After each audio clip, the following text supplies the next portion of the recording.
Pembuatan pupuk organik. Hal pertama yang dilakukan yaitu pembakaran sekam menggunakan corong seng dan bara. Setelah pembakaran sekam sudah jadi, maka sekam akan disirami dengan air supaya sekam atau biochar yang sudah jadi bisa dingin dan dimasukkan ke dalam karung.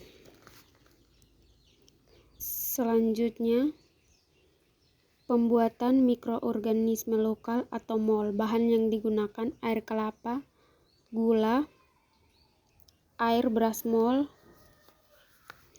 Pertama, campurkan air kelapa yang sudah disiapkan ke dalam beras mol. Lalu masukkan gula 5 sendok ke dalam campuran. Setelah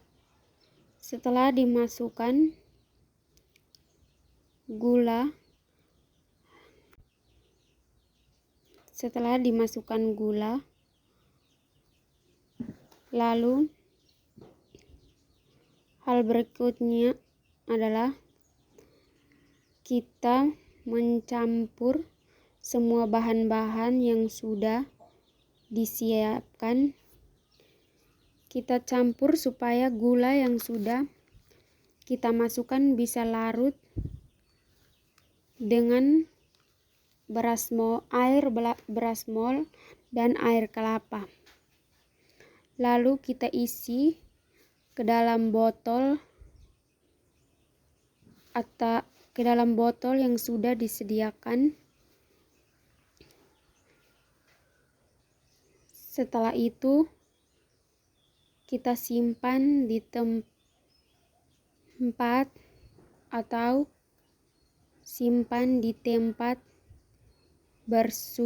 di suhu ruang. Selanjutnya, untuk hijauan, sebelumnya dicincang. Hal ini agar hijauan saat pembuatan pupuk kompos cepat terurai dengan bahan-bahan yang lain. Selanjutnya, masuk pada pembuatan kompos. Yang pertama yang dilakukan yaitu tuangkan pupuk kandang yang sudah disediakan sebelumnya di tempat yang digunakan untuk pembuatan pupuk kompos. Setelah itu, tuangkan hijauan di atas pupuk kandang yang sudah disiapkan sebelumnya. Lalu campur hijauan dengan pupuk kandang menggunakan skop, dicampur hingga merata. Setelah itu, campurkan mol atau mikroorganisme lokal ke dalam hijauan pupuk kandang yang sudah dicampur rata. Fungsi dari mol lokal itu sendiri yaitu sebagai dekomposisi atau penguraian bahan organik pembuatan pupuk organisme. Siram larutan mol ke dalam bahan yaitu pupuk kandang hijauan secara merata agar semua tercampur merata dengan air mol secara keseluruhan. Lakukan pemberian mol secara terus-menerus ke bahan hijauan pupuk kandang. Ini bertujuan untuk melembabkan pupuk supaya proses dekomposisi berjalan dengan baik.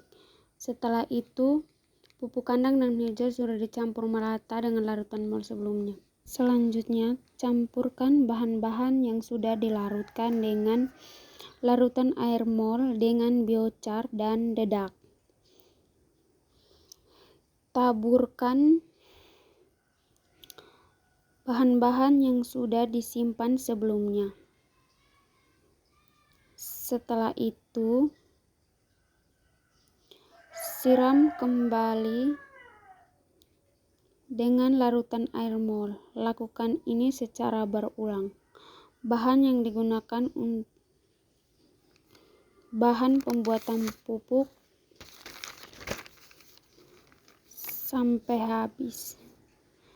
Setelah penumpukan seperti ini, terakhir yang dilakukan adalah penutupan gundukan kompos yang sudah dibuat. Hal ini bertujuan agar udara tidak masuk dan pancaran sinar matahari tidak langsung masuk ke dalam pupuk kompos yang sudah dibuat.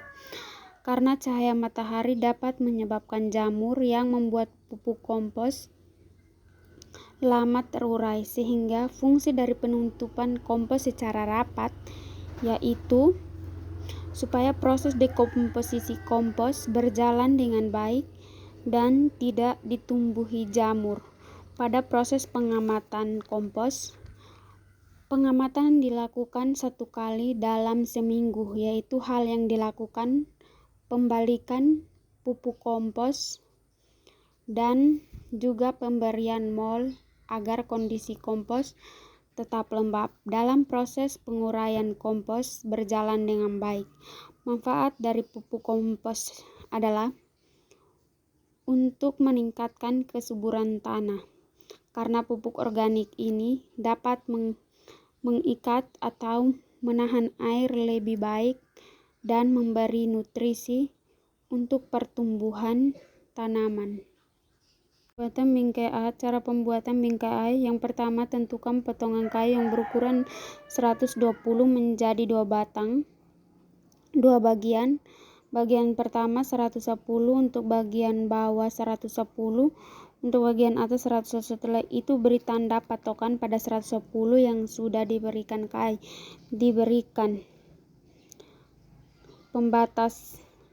Pembatas kayu berukuran 120 kemudian dipaku menggunakan palu. Bagian atas juga dipaku sehingga berbentuklah bingkai A. Setelah itu cari titik tengah menggunakan bandul. Bandul ini sendiri berfungsi sebagai pembentuk garis kontur. Setelah itu tentukan garis kontur, yaitu garis penegak lurus dengan sumbu